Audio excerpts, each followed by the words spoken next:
हमारा मुंह मिट्टी में डालने से आंधी नहीं चली जाती मान्यवर, आंधी को फेस करना पड़ता है, सीने पे झेलना पड़ता है। बैठ जाओ बैठ जाओ बैठ जाओ। क्योंकि कहते हैं भाई सीमा भारत की जिम्मेदारी है, भारत सरकार की जिम्मेदारी है, निगरानी नहीं रखते, ड्रग वहां से आ रही है। और जब बीएसएफ को अधिकार देते हैं तो कहते हैं राज्यों के अधिकार ले लिए, तो बीएसएफ वहां क्या करेगी भाई? आप बताइए मुझे क्या करेगी? मान्यवर, ये ऐसा मसला नहीं है। और बीएसएफ कौन सी फॉरेन एजेंसी है?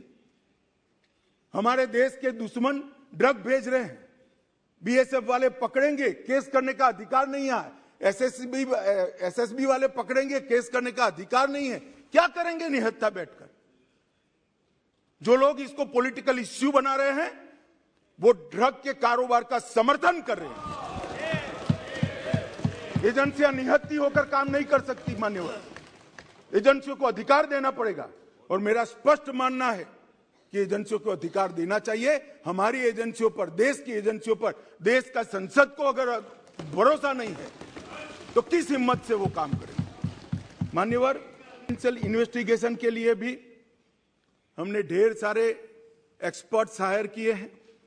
वित्तीय दस्तावेजों के विश्लेषण और उस पर से तारण निकालने के लिए ढेर सारी एक्सपर्ट्स की टीम भारत सरकार के गृह विभाग ने हायर की है।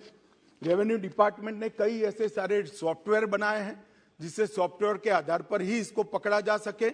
और अभी अभी जो जिक्र करते थे कि गुजरात की बंदरगाह से 3000 किलो नशा पकड़ा गया, जो आज तक का सबसे बड़ा कैच है, वो कस्टम के सॉफ्टवेयर एनालिसिस के आधार पर ही पकड़ा गया। और मान्यवर, अभी कुछ सदस्य पढ़ रहे थे, मैं इस पर कोई टिप्पणी करना नहीं चाहता, सिर्फ एक दृष्टिकोण के बदलाव की विनती करना चाहता हूं। किस राज्य में से सबसे ज्यादा ड्रग्स पकड़े गए? उसका मतलब हम ये ना निकाले कि वो राज्यों में सबसे ज्यादा ड्रग है। इसका मतलब ये है कि वो राज्य सबसे ज्यादा काम करता है और पकड़ता है। अगर पकड़ते ही नहीं है तो कुछ नहीं पकड़ा जाएगा, तो फिर पंजाब में ड्रग ही नहीं है। अगर पकड़ना नहीं है तो आंकड़े अच्छे ही हो जाएंगे।